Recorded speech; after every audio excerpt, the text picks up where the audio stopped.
todos.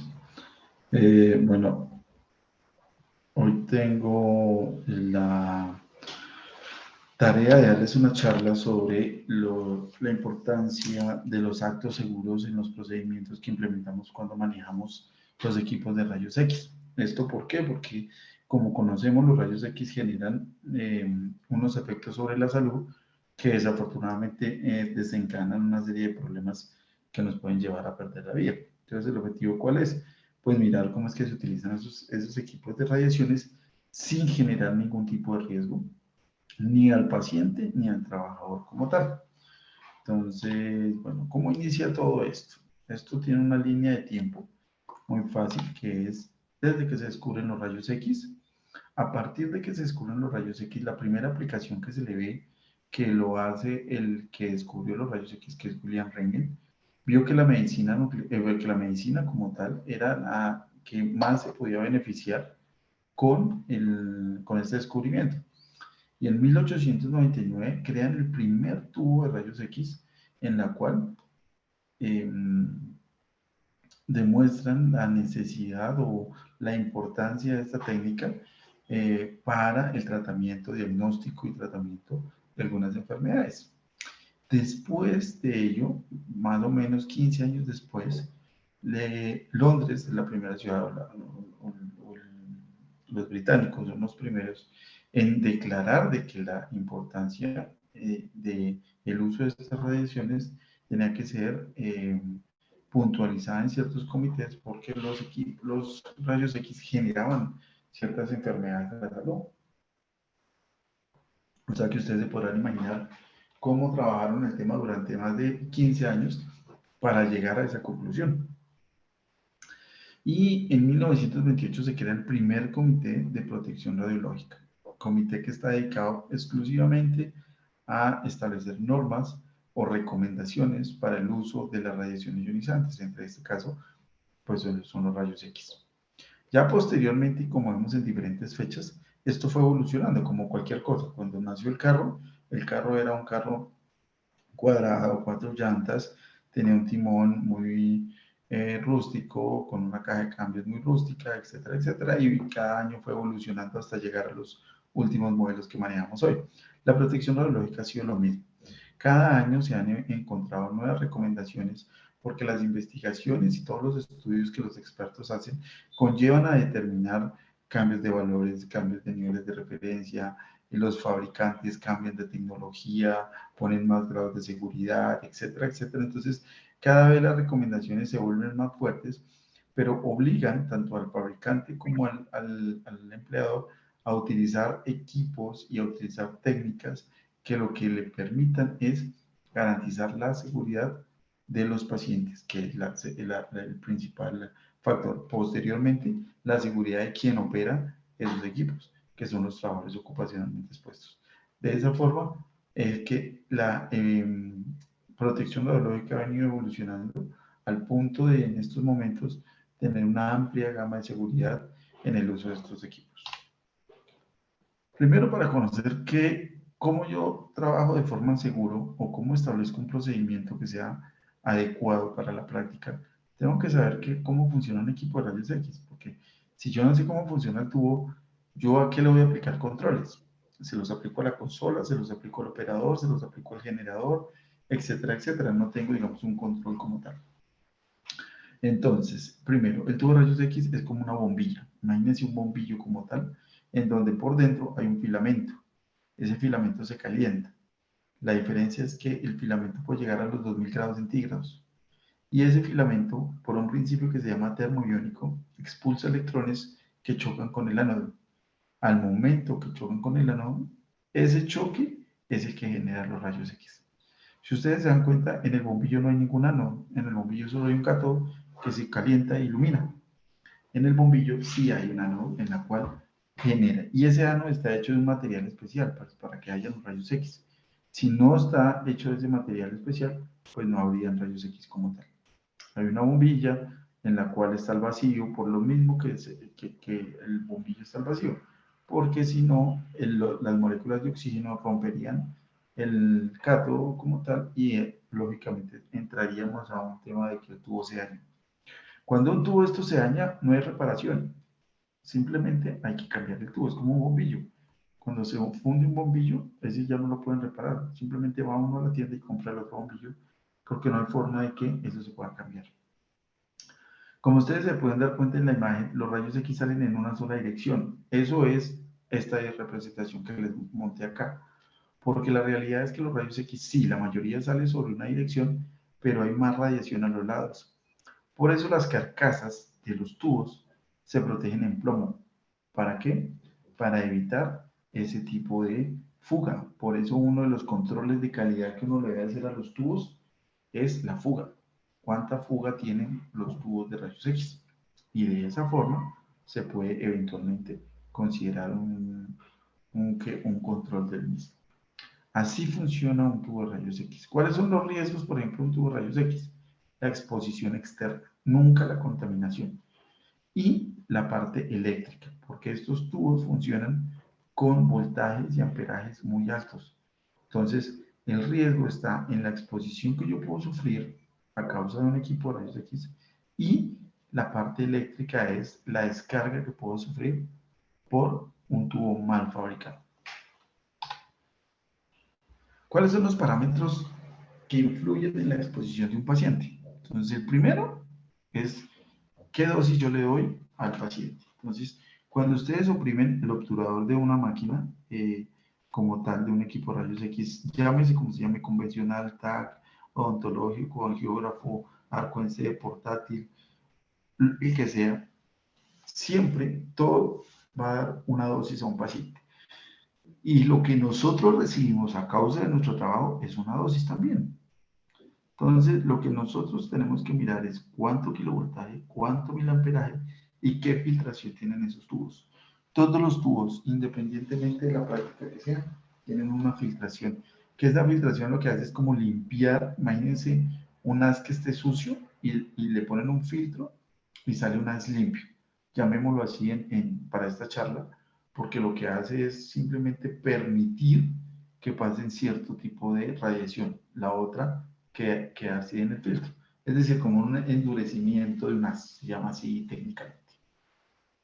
Entonces, cuando yo le pongo un kilovoltaje o le pongo un miliamperaje, lógicamente voy a tener una condición de tasa de exposición diferente, que eso me afecta a mi paciente.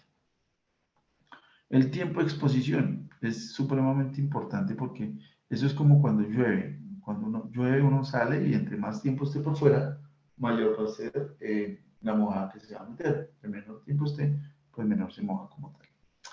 Y el tamaño del campo, ¿qué es el tamaño del campo? Simplemente es, ustedes, todos los equipos tienen unos colimadores.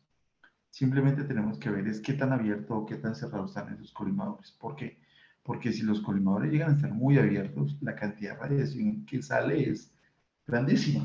Cosa que si los colimadores se cierran y exclusivamente van contra la zona anatómica que quieren exponer, pues lógicamente el nivel de radiación va a ser totalmente diferente. Así utilicemos los mismos 80 kilovoltios, 10 miliamperios, por ejemplo, ese va a ser de esa forma. ¿Listo?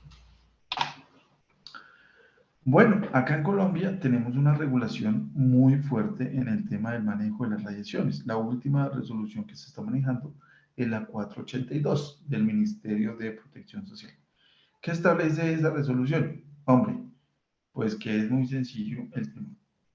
Todo equipo operador que sea generador de radiación ionizante debe cumplir con unos requisitos tanto de máquina como de operación dentro de la instalación como de personal. Pues por eso es que les piden las hojas de vida, cursos, las instalaciones, dónde quedan ciertas áreas, eh, qué equipos utilizan, las hojas de vida, porque todo eso lo que le permite evaluar a un inspector es cómo está su equipo, en qué condiciones está su equipo y en qué condiciones usted está para prestar un servicio. Entonces debemos tener en cuenta esas condiciones para poder nosotros establecer cuál es nuestro diagnóstico como tal. Para ello hay una serie de reglas, leyes, reglamentos y que me determinan cómo va a ser el manejo de esos equipos. Y por último tenemos las guías de instrucciones, que son lo que yo manejo dentro de mi instalación. Es decir, cuando yo hago un procedimiento en mi instalación, no quiere decir que esté descachado. Simplemente estoy estableciendo cómo hacer mi operación, que está atado a cumplir el reglamento. Entonces, esto es una forma piramidal como funcionan las normas. ¿Cómo detectar la radiación ionizante? Bueno, la radiación ionizante no produce ningún tipo de efecto que se pueda percibir por ninguno de nuestros órganos de forma instantánea. ¿Qué quiere decir eso? Ustedes van y tocan algo caliente y sienten, antes de ello, sienten el calor como tal que les va a generar eso que van a tocar ustedes. Ustedes cuando van a tocar algo frío, antes de tocarlo, ustedes sienten el frío como tal. Con radiaciones no se siente absolutamente nada. Ustedes pueden poner la mano debajo del tubo, pueden coger una fuente radioactiva, pueden coger el tubo y no van a sentir absolutamente nada con respecto a las radiaciones. Podrán sentir un frío o algo del tubo, de la condición material externa al tubo, pero no en ningún momento de lo que te genera la radiación como tal.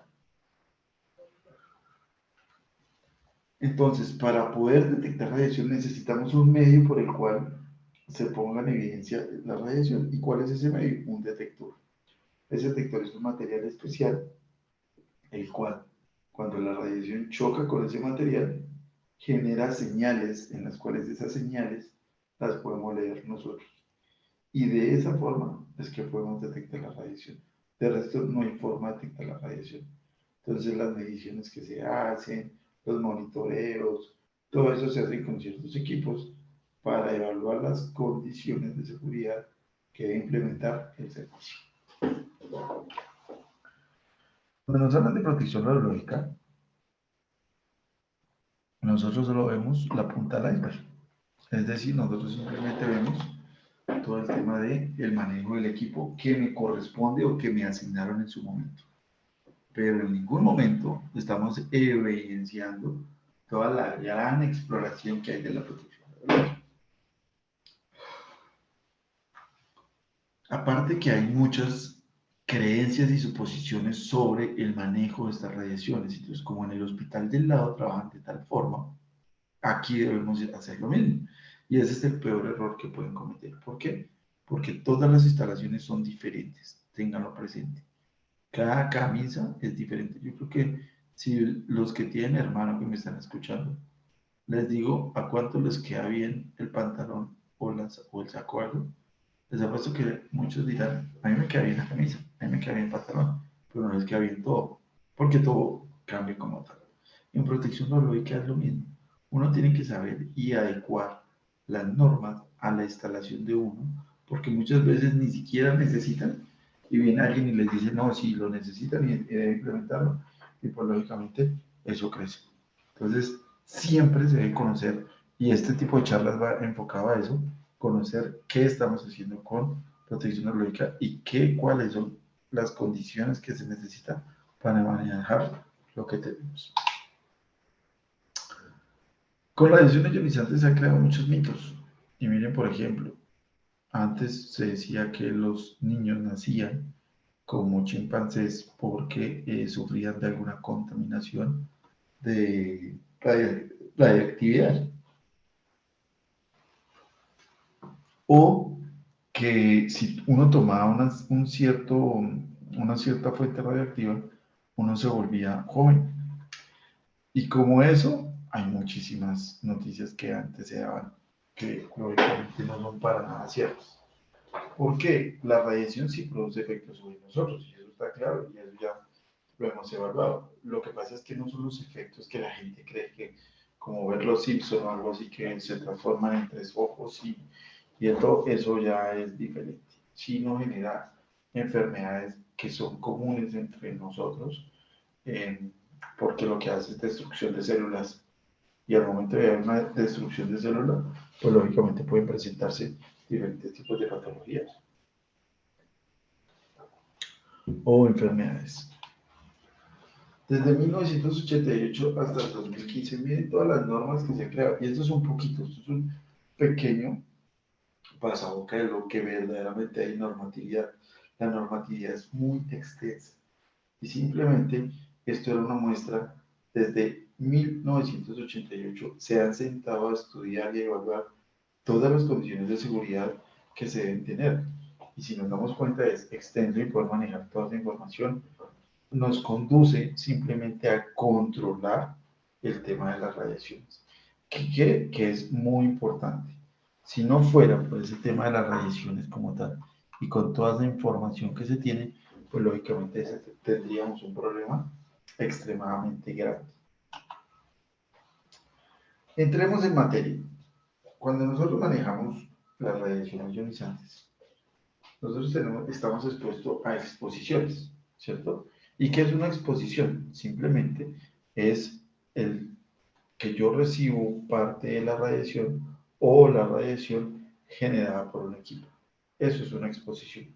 Estoy expuesto a recibir una cantidad de radiación debido a mi trabajo o debido a que soy un paciente o debido a que soy público, como tal. Entonces, ahí están los tres niveles de exposición. Exposición ocupacional, exposición médica y exposición de público. Cuando nosotros estamos trabajando, lo que nosotros estamos recibiendo es una exposición a causa de nuestro trabajo. Que esa exposición está controlada, esa exposición se sabe que cuánto nivel de radiación es lo que estamos recibiendo. Cuando nosotros vamos al médico a que nos tomen una radiografía, por X o Y motivo, al odontólogo como tal, o nos van a hacer un estudio con radiaciones, nosotros estamos haciendo otro tipo de exposición. O sea, la radiación es la misma, porque viene generada un tubo. Lo que yo lo estoy recibiendo es de forma diferente. Pues cuando soy paciente la recibo de forma directa, cuando soy trabajador la recibo de forma indirecta. Y cuando estoy de paciente o acompañante del paciente, perdón, o de público que voy pasando, por ejemplo, la señora que hace aseo o la secretaria que trabaja al lado de recepción, o bueno, diferentes cargos que hay por ahí. Esa radiación que se alcanza a salir de la zona de control como tal es la radiación o exposición a público que se conoce. Entonces, en el mercado se manejan tres tipos de exposiciones siempre. Exposición ocupacional, que es la de mi trabajo, o exposición médica, que es la que yo recibo cuando hace un estudio, y exposición de público, que es la que yo recibo a causa de la normalidad que tengo. La protección radiológica, entonces, basada en ello, crea unos principios que son fundamentales para el manejo de la radiación. Sin estos principios, nosotros no lograríamos eventualmente tener un control de las exposiciones. ¿Por qué?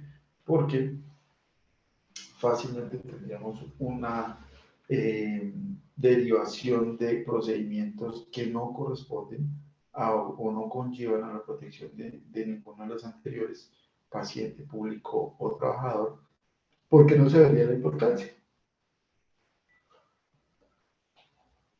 Entonces el Organismo Internacional de Energía Atómica emitió unos principios básicos que dice, venga, para que usted pueda operar el equipo, vamos a trabajarlo de la siguiente forma.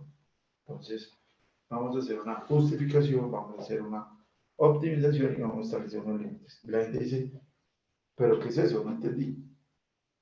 Es muy sencillo. Cuando uno va a hacer algo, uno tiene que justificarlo, ¿cierto? O sea, es lo primero que se establece. Uno no puede llegar y indicar que el, voy a desarrollar cierta actividad y de eso no me interesa lo que pase. Pues en protección radiológica sí interesa lo que pase y sí se debe justificar. La optimización, la gente piensa que optimizar es ahorrar. No, optimizar es tomar los recursos que se tienen y darle un manejo administrativo adecuado. Es decir, que entre menos radiación reciba una persona, mejor está la práctica controlada. Y de esta forma controlan el nivel de exposición. Y los límites como tal son valores que se le ponen al uso de las radiaciones para que de esta forma no se tengan exposiciones adicionales que nos puedan generar algún tipo de efecto, eh, efecto biológico. Cuando nosotros tenemos, por ejemplo, los fundamentos de garantía en la calidad de la imagen radiológica, nosotros tenemos tres factores fundamentales que enfrentar: el gestor de ventas, el regulador y el departamento clínico. En cada uno de ellos, si nos damos cuenta, la condición que se debe cumplir es totalmente diferente. ¿Por qué? Porque esa condición de seguridad nos indica, según su criterio, qué es lo más importante. Entonces, para un gestor de ventas, ¿qué es lo más importante? Pues las ventas, pues, el diagnóstico que se haga, la dosis que se reciba, pues ya toca sacrificar. De algo toca sacrificar en ello. Para el regulador, ¿qué es importante? Hombre, pues la dosis. ¿Cuántas dosis está recibiendo una persona, un paciente o un trabajador ocupacionalmente expuesto? ¿Y qué le interesa al departamento clínico? Pues el diagnóstico como tal. Necesitamos ver qué diagnóstico se le está dando a un paciente y posteriormente pues qué dosis está recibiendo. Si se dan cuenta de las tres condiciones, que es dólares, diagnóstico y dosis, el tema cambia, porque eso depende de quién lo mire. Entonces, si a mí invitan el presidente de Sura y él mira mi presentación, va a decir, mira, pues venga a ver cómo vamos en equipos en la clínica. Entonces va uno mira y dice, ah, venga, no, que en la clínica faltan equipos, los procedimientos no se cumplen, bueno, etcétera, etcétera. Hay equipos dañados, hay equipos que no se han solucionado.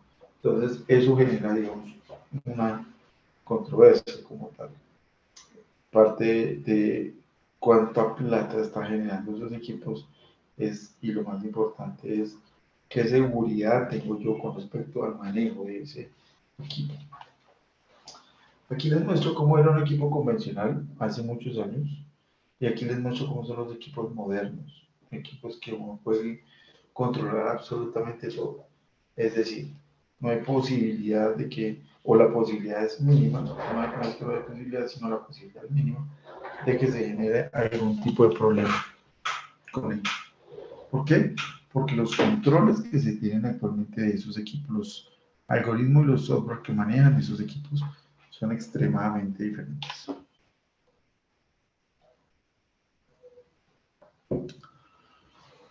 Miren cómo son los sistemas de fluoroscopía.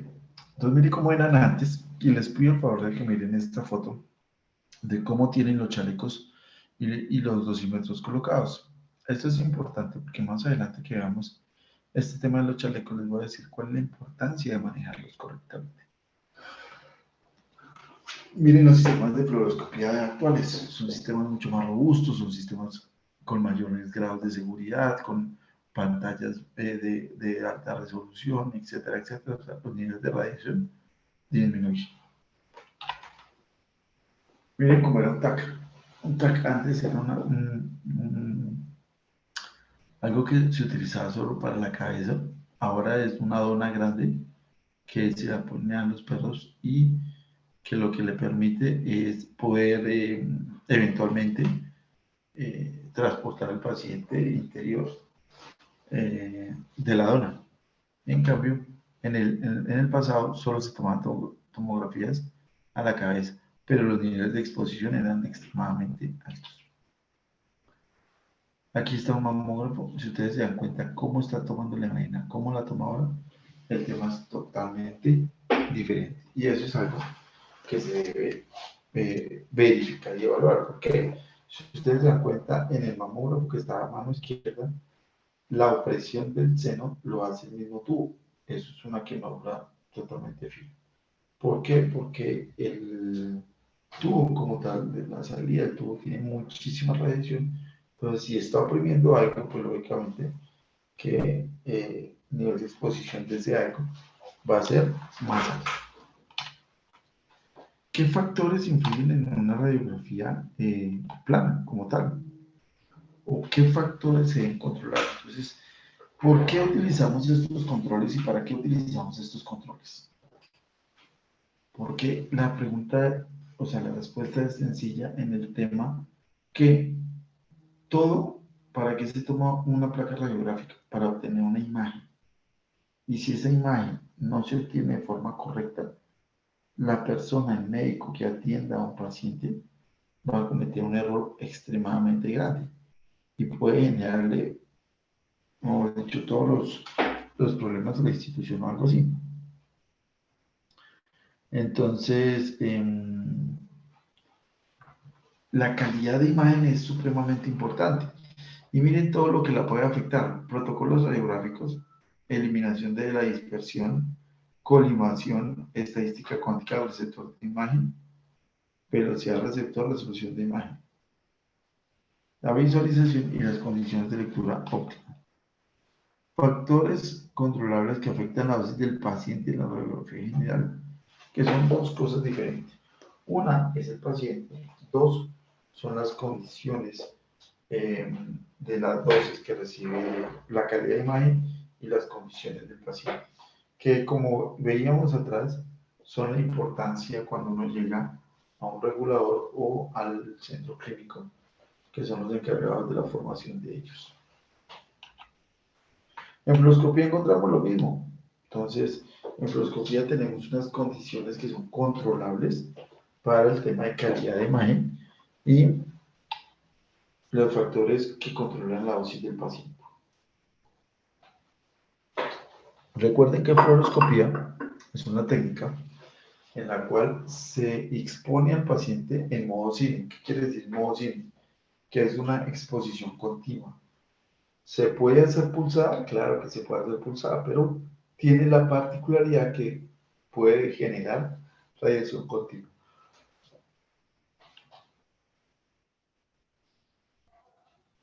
Y bueno, la calidad de un TAC, que es lo mismo, si ustedes se dan cuenta, solo cambia sus parámetros, el kilovoltaje, el amperaje, el pitch. Pitch, si ustedes se dan cuenta, no hay en ningún lado. Pitch es simplemente lo que mide cuando se hace una tomografía, un comportamiento del líquido, la diferencia de lo que mide como tal, de borde a borde de las condiciones del equipo.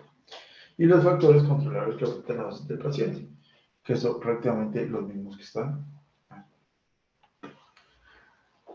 Esta es una imagen que siempre me gusta ponerla, porque ahí nos damos cuenta de que en radiología convencional y en TAC las dosis son casi mínimas, son casi cero. Y ustedes me preguntan, ¿y por qué? ¿Qué condición se tiene o qué?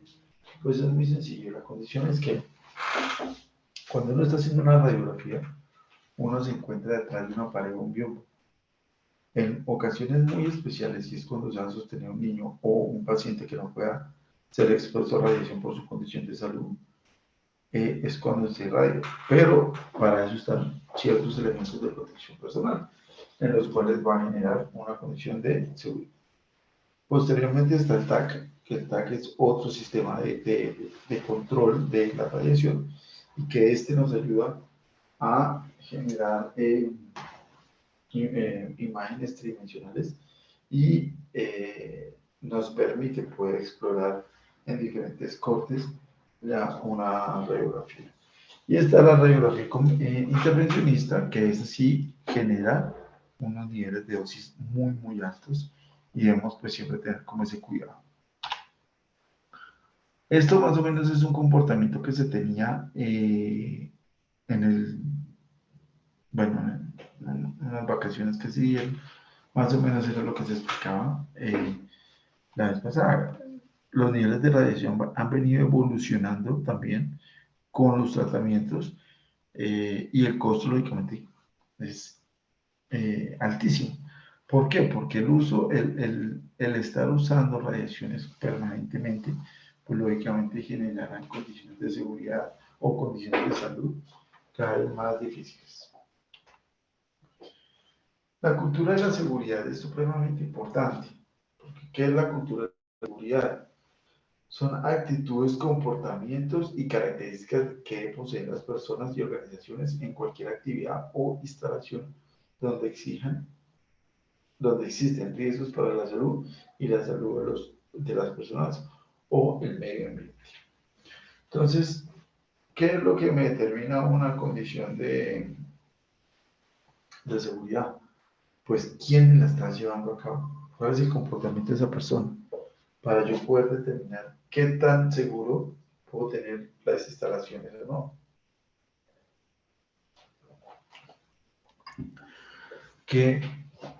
¿Cuáles son las condiciones en que esa persona desarrolle su trabajo? Y lo que te permite es entrar a evaluar cuáles son las características de ese procedimiento.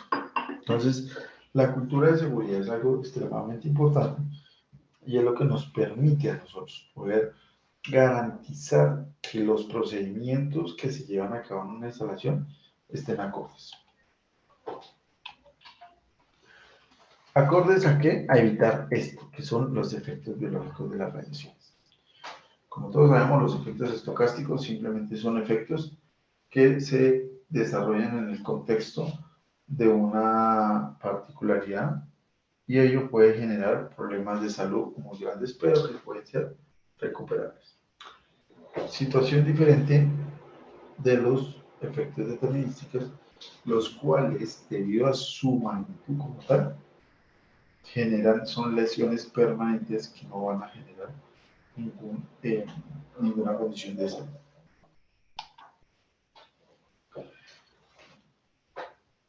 ¿Cuál es el concepto de temprano? Cuando hablamos de efectos tempranos que pueden presentarse en este ámbito. Lo que pasa es que cuando recibimos ciertas condiciones de seguridad, lo que les explicaba al comienzo, todo se maneja eh, todo se maneja con dosis. Entonces, la dosis como tal es lo que recibe una persona cuando hace algún tipo de actividad, llámese paciente, llámese público, llámese operador, está recibiendo una dosis de una cierta magnitud, ¿cierto? Entonces, de acuerdo al nivel de dosis que se reciba, es que se tiene cuantificado el nivel de enfermedad o cómo va a ser su comportamiento con respecto a la dosis.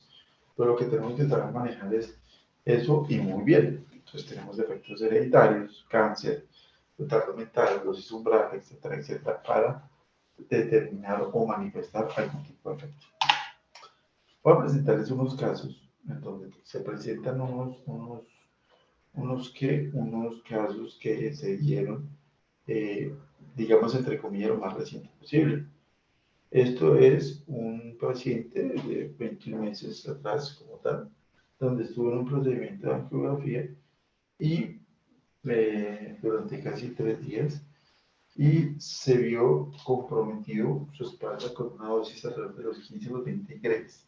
Como se pueden dar cuenta, el efecto como tal es muy amplio, es muy grande, porque no solo pasa eso, sino que de ahí en adelante va a manifestar muchas cosas relacionadas a las radiaciones, que lo que van a hacer es deteriorar su vida. Esto es otra condición de otra persona, y si pueden darse cuenta cómo evoluciona a medida que pasa el tiempo, hasta el momento en donde la piel como tal cierra, pero esta cerradura ya ha dejado ciertas consecuencias. Esto es una fotografía, es una depilación temporal que tiene una persona debido al uso de la radiación. O sea, acá en Colombia todavía no tenemos establecido cómo eh, evaluar ese tipo de condiciones. Entonces, esa persona pudo haber recibido la misma cantidad de radiación que recibió un acompañante o algo, pero esta persona estaba más sensible como tal o donde recibió la radiación en unas condiciones muy diferentes. Está el uso de fluoroscopía sin control, pues más o menos ahí lo que pueden darse cuenta cómo es el tema. En fluoroscopía las condiciones de seguridad son extremadamente altas, porque como les comentaba, una cosa es un disparo, otra cosa es un recibo. Y pues lógicamente un recibo es mucho más sencillo pagar de un apartamento que un recibo común. Entonces, el angiógrafo es igual, o sea, ahorita lo perdieron como tal, o se perdió, no lo perdieron, sino se perdió parte de las técnicas establecidas para el, el uso de los fluoroscopios, teniendo en cuenta que muchos de los personajes que lo utilizan no siguen las condiciones de cultura que deben tener en materia del uso de ese equipo. Si no llegasen a manejar un procedimiento específico para el uso de los fluoroscopios, los errores serían grandísimos, de gran magnitud. Y aquí tenemos otro efecto que es ocasionado directamente en los ojos y que debe ser, pues genera un deterioramiento de la salud a causa de este mismo. Entonces, es simplemente condiciones de seguridad, pues, de cuidar sus órganos como tal. Esta es una persona que le dio una dermatitis personal por tener una exposición extremadamente alta. ¿Qué, por ejemplo, qué es un angiógrafo o qué es un fluoroscopio? ¿Por qué son tan importantes? ¿Por qué les decía que son tan delicados? Porque miren, son primero generadores de alta frecuencia. Generalmente los equipos no necesitan tanta frecuencia porque lo que yo quiero ver me lo está emitiendo el mismo paciente. Cosa diferente a un radiólogo que sí tiene que tomarle como tomar una radiografía. Y miren, se puede hacer el flúor en un segundo o se puede hacer pulsado en el mismo segundo. Entonces la pregunta es, yo condeno a un preso a 50 puntos. Si se los doy en un día, o se los doy en una semana, o se los doy en un mes, uno por día, ¿en cuál probabilidad creen que queda vivo? En la última, donde recibe un puño por día. Entonces, de esta forma, tiene una seguridad que se garantiza. Ahora, debe ser muy caso que uno reciba un puño diario, pero uno tiene que entrar a sopesar qué es lo peor que le puede llegar a pasar. Entonces, volviendo a los principios fundamentales, la justificación establece consecuencias sobre directamente los documentos que se han levantado. ¿Y esos documentos cómo se levantan? Son responsabilidad, que es de sentarse y revisar qué es lo que estamos teniendo para poder establecer las normas y procedimientos para ese tipo de equipo, en ese tipo de instalaciones. La optimización es más o menos con respecto al equipamiento, requisitos de blindajes como tal, dosis de referencia y los indicadores del paciente de protección. Y bueno, los límites de dosis que están establecidos ya a nivel mundial, eso, en cualquier país donde ustedes se vayan, van a encontrar estas condiciones en las cuales debe cumplir 20 milisievert consideramos 5 años, donde en uno de los años pueda recibir 50. ¿Qué quiere decir? Que en 5 años van a estar evaluando a esta persona que se esté comportando bien. No quiere decir que eso lo estén haciendo todos los días y eso, simplemente se está haciendo una evaluación de 5 años. Una vez pasan los 5 años, ellos simplemente toman un promedio y nos podemos pasar de 20. Ahora, yo no puedo estar recibiendo condiciones de exposición continua, entonces yo no puedo decir los primeros meses me irradió mucho y los últimos me irradió poquito, porque la norma es muy clara, solo lo dejo que se pase una sola vez. ¿Y hasta dónde? Hasta 50. Si se pasa 2, lo siento, me paga porque ya eso no está dentro de las condiciones. Los niveles orientativos. ¿Qué es un nivel orientativo? Simplemente es el nivel en el cual la dosis que se da al paciente es adecuada para el estudio que se quiere. Cada hospital y cada clínica tiene que sacar su nivel orientativo. Si no saca su nivel orientativo, pues lógicamente no va a poder establecer condiciones o protocolos de seguridad que garanticen la seguridad tanto del paciente como del trabajador como del acompañante. Bueno, pues ya está. Las mujeres embarazadas, claro que pueden trabajar las mujeres embarazadas. ¿Quién dijo que no? Lo que pasa es que deben estar ubicadas en una zona donde no haya radiación. ¿Por qué? Porque la radiación le puede afectar directamente al niño. Entonces puede generar malformaciones o puede generar abortos indeseados. ¿Cuál es el programa de protección? Entonces el programa de protección que ustedes deben establecer para los procedimientos son claros. El primero, ustedes deben tener un dosímetro. ¿Dosímetro que dónde se debe colocar? En el pecho. Si a ustedes les entregan un dosímetro de anillo, ¿dónde se debe colocar? Pues en los dedos. Si le entregan un dosímetro de pulsera, ¿en dónde se lo va a colocar? Pues en las muñecas. Entonces, cuando les entregan un dosímetro de cuerpo entero, ese dosímetro se ubica en el tórax. Siempre tenganlo presente. Los equipos siempre deben medir la exposición que reciben.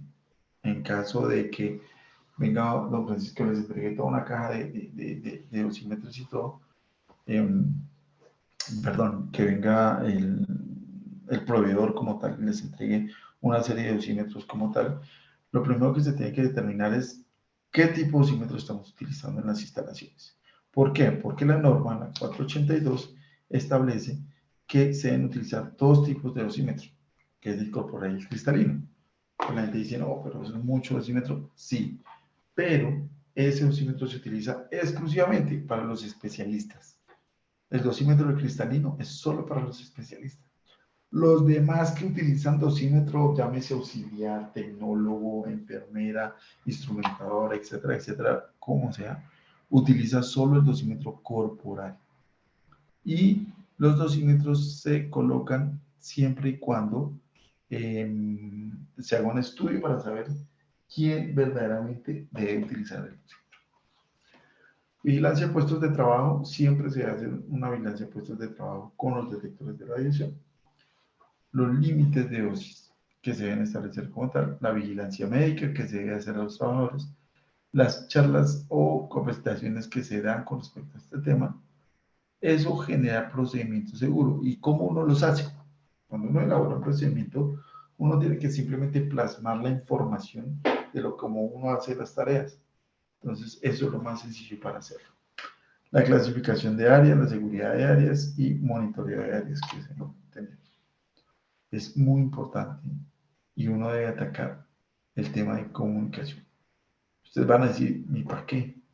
Porque esa es la única forma que ustedes se salvan en caso de que suceda algún evento con respecto a un paciente, en donde hubo un mal procedimiento, donde se expuso a un acompañante, donde se expuso a un paciente que no era, etcétera, etcétera. Entonces se debe tener una clara convicción de quién entra, cómo entran los consentimientos informados, quién se los está informando, quién les está diciendo qué tiene que hacer, cómo tiene que hacer, y que el personal que esté involucrado en esas operaciones se encuentre debidamente capacitado. Para ello, evitar algún tipo de problema. ¿Cuáles son los elementos principales de la protección neurológica? Reducir al mínimo el tiempo de fluoroscopio. Utilice siempre colimación. Toma el menor número posible de imágenes radiográficas. Utilice una adecuada magnificación. Disminuye la distancia entre el paciente y el receptor. Aumente la distancia que se genera entre la fuente y el paciente o entre la fuente y uno mismo. Y sea consciente en dónde está ubicando el tubo, porque cuando hablan de fluoroscopia, pues lógicamente el tubo se mueve. Entonces el tubo puede quedar de frente como puede quedar de espaldas a nosotros.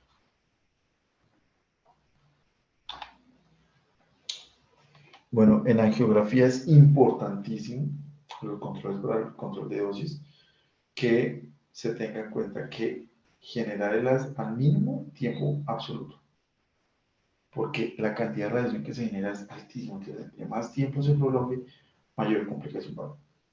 Recordar las tasas de dosis que serán mayores y la dosis se acumulará más deprisa en pacientes más gruesos. ¿Eso qué quiere decir? Que un paciente que tiene un nivel de obesidad alto, digamos así, va a tener una mayor cantidad de dosis por la superficie de su cuerpo como tal. Siempre hay que mantener la distancia máxima entre un tubo y una persona, porque eso disminuye como tal el nivel de radiación. Miren todas las condiciones de seguridad que se tienen, entonces se usan elementos de protección como cuáles. Entonces, los equipos modernos traen, digamos, faldas o protectores adicionales, mamparas, etcétera, etcétera, plomados, que lo que te permiten es garantizar de que los operadores reciban lo menos posible. Y si ustedes se dan cuenta, son vidrios transparentes, son mamparas, son faldas como tal que se permiten manejar, etcétera, etcétera. Esto con el fin de disminuir las tasas de exposición a la radiación. Siempre, y esto es muy importante tenerlo presente, que nosotros debemos establecer. Cuando se utiliza un chaleco, ¿para qué se utiliza? El chaleco para lo ocupacionalmente expuesto se utiliza para proteger con respecto a la radiación. Cuando yo utilizo unas gafas plomadas, ¿para qué las utilizo? Pues para protegerme los ojos como tal. ¿Por qué? Porque los ojos también, todo el cuerpo recibe radiación y el objetivo es que reciban la menor radiación posible. ¿Para qué utilizo un blindaje? Pues para reducir la exposición al paciente. Simplemente la del paciente, la del ocupacional o la del público. Pero el objetivo siempre es tener una reducción como tal. Entonces, el uso de los elementos va de acuerdo a dónde los voy a utilizar y cómo los voy a utilizar. Y bueno, eso más o menos era lo que les tenía preparado hoy. Era una charla corta, simplemente era para indicarles qué era lo que queríamos hacer, cómo lo queríamos hacer y de esta forma establecerles como los principios rectores de este manual. ¿Preguntas?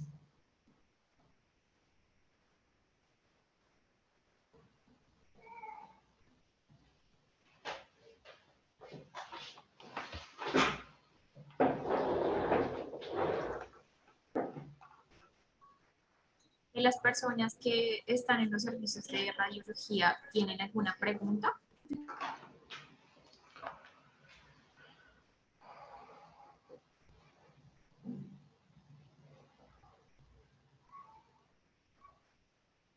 Bueno, al parecer quedó todo muy claro. Señor Guillermo, quiero agradecerle por su tiempo y por la información brindada. Equipo de Integral, les quiero compartir que en el chat se va a colocar el link para el post-test, entonces para que por favor ingresen allí y respondan las preguntas. Muchísimas gracias a todos y que tengan una feliz tarde. Gracias, hasta luego, que estén muy bien.